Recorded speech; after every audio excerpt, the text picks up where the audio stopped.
The Taj Mahal, a magnificent example of Mughal architecture, is located in Agra, India.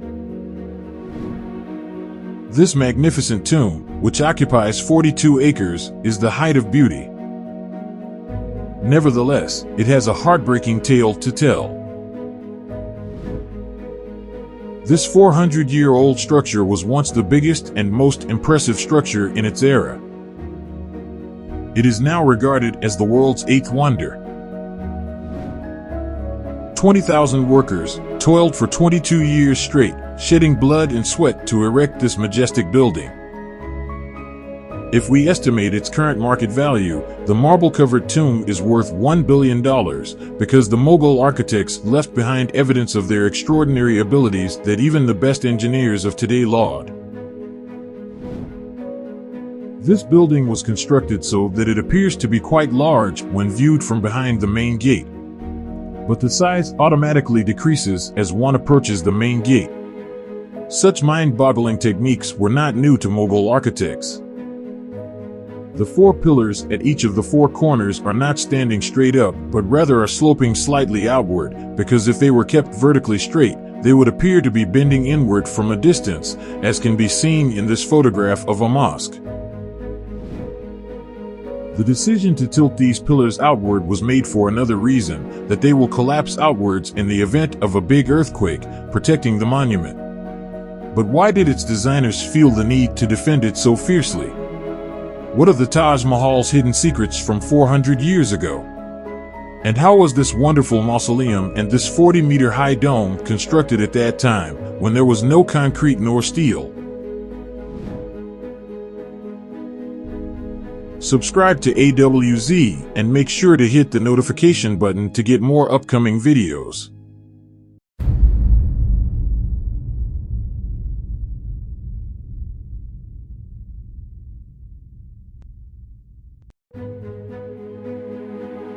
All of this began in 1607, when the Mughal Empire controlled over the entire region. Shahabuddin Muhammad Khurram, the Mughal emperor's youngest son, turned 15 on that day. A grand party was held at the Agra fort to commemorate the event. Khurram was the emperor's favorite child, which is why he used to be weighed down with gold and diamonds on his birthday. Khurram received a gift of equivalent value to his weight. But on this occasion, something even more exceptional was about to occur. The marriage of Khurram and the daughter of one of the emperor's lawyers was arranged. Mumtaz Mahal was her given name. On their first date, Mumtaz and Khurram fell in love with one another. Nobody realized how morally corrupt this love would become at the moment. The prince won many wars over the course of the following 10 years. He was awarded the title Shah Jahan, which means monarch of the world, by the emperor as a result. Shah Jahan had a total of 6 wives, all of whom resided in the Agra fort's harem. Shah Jahan adored Mumtaz the most out of the 6. He spent the majority of his time with Mumtaz Mahal for this reason. Time was passing quickly, and the Mughal emperor passed away 4 years later, in 1621. 7 years later, in 1628, Shah Jahan, who was quite well known in the Mughal Empire and the emperor's favorite son, took the throne. With their new monarch, the Mughal Empire as a whole was very content. The Mughal Empire was at its height during this period. The Mughal Empire encompassed much of Afghanistan, Pakistan, and India. While Mumtaz Mahal used to make suggestions to Shah Jahan behind his back, the latter used to make all the decisions. But nobody anticipated that this pleasant time would soon give way to sadness. After taking over the throne, the Mughal Empire was plunged into war just a year later. The fight raged on for the subsequent 2 years, and Shah Jahan also prevailed in this instance. But before he could rejoice in his success, he received some very upsetting news. Mumtaz Mahal was unwell while giving birth to their 14th child, and on June 17, 1631, she passed away. The Mughal Empire as a whole fell into grief. This information struck Shah Jahan like an arrow, shattering his entire existence. Mumtaz Mahal, Shah Jahan's first love and most cherished spouse, had passed away. It's been said that Shah Jahan's darkness was brought on by this tragedy.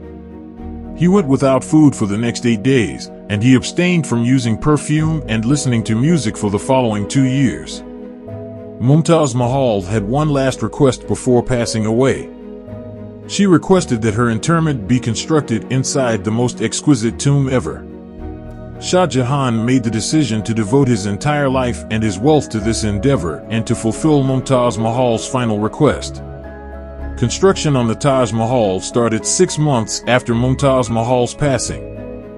From all around the empire, about 20,000 laborers, sculptors, and artisans were brought in. Shah Jahan's directive caused armies of troops to be brought to Agra. It was extremely challenging to build the most beautiful edifice in the world here, since Mumtaz Mahal's grave was located on the Yamuna River bank. The soft terrain next to the river poses a risk to the Taj Mahal's foundation if excavation takes place there. Engineers from the Mughals began drilling numerous wells to address this issue. Workers dug the well till they came to dry ground. Then these wells were filled with rocks and debris, and huge stone columns were built on top of it. Along with the workers, an army of elephants was utilized to complete this task. The Mughal engineers' ruse proved successful, and a sturdy foundation was now ready to be built upon soft ground. It was time to design a building that no one had ever seen after laying the foundation. A structure that would shatter all previous records. For the Taj Mahal's design, Shah Jahan looked to the tombs of his ancestors. His father's grave served as the inspiration for the pillars, and his grandfather's tomb provided the structural support. And the dome concept from the grave of his uncle. And when all of these factors came together, a lovely design emerged. Millions of bricks were baked there to create the building framework. This required a great deal of money and was by no means simple. The royal treasure was disappearing day by day. Shah Jahan was unconcerned about anything. All he wanted was to finish this project. It is reported that during the Taj Mahal's building, there were so many people around that local food resources became scarce as a result. Shah Jahan had transported food supplies from the surrounding districts to Agra to take care of the laborers. The building's primary structure had been finished after years of laborious construction. It was now time to add marble decorations. Agra is 400 miles away in Rajasthan, where this stone was transported. Because this region's Makrana marble is still regarded as one of the finest in the world. For the Taj Mahal, Shah Jahan had set aside the whole stock of Makrana marble. This signifies that nobody was permitted to buy this stone until the Taj Mahal's requirements were met. With the aid of countless elephants, tons of marble were transported from Rajasthan to Agra. By simply looking at the Taj Mahal's dome, one may appreciate its enormous scale. Currently, a steel structure can be used to construct this type of dome, but 400 years ago, only stones were available to construct a 40-meter-high dome. Modern engineers continue to commend the Mughal engineers' use of stress calculations in the construction of this dome. With the addition of Pietra Dura decorations, the Taj Mahal's finishing touches were completed. Pietra Dura refers to the process of cutting and fitting priceless stones into marble. Marble is expertly molded and cut to match the contour of the expensive stone. Then it is inserted inside the stone with the aid of glue. Not just any adhesive was utilized within the Taj Mahal. After extensive investigation and testing in the lab, it was discovered that shiera, lemon juice, and marble powder were combined to create the adhesive. The Taj Mahal's renovations make use of the same glue. The Taj Mahal's 4 daily color changes are one of its unique features. It casts a dark shade before sunrise. It takes on a pale golden and pink hue after daybreak. And it appears stunningly white in the late afternoon, like a white pearl glistening in the sky's blue hue. Additionally, the skyscraper appears golden in the sunset. In 1654, the Taj Mahal's construction was finished after 22 years of labor. Shah Jahan succeeded in creating the most exquisite tomb for his cherished bride. Shah Jahan preserved his wife's name attached to the name of this wonderful structure. The building was given the name Taj Mahal after Mumtaz Mahal. On the anniversary of Mumtaz Mahal's passing, Shah Jahan used to travel by Yamuna River to the Taj Mahal. Only members of the royal family were allowed to enter the Taj Mahal through this entrance. The best sculpting work was done to please the royals' eyes on the wall of the entry building. Despite the fact that this project was successfully completed, it had pushed the Mughal Empire dangerously close to collapse. His son overthrew the crown and took control of the Mughal Empire 4 years later, in 1658. Shah Jahan was imprisoned and held captive inside the fort in Agra. Shah Jahan was provided with one amenity so he could look out the window and see the Taj Mahal. Shah Jahan passed away at the age of 74 after spending 8 years in prison. He was buried within the Taj Mahal, and it was now time to travel to Sharjah to meet Mumtaz Mahal. Subscribe to AWZ if you liked this video and want to see more like it.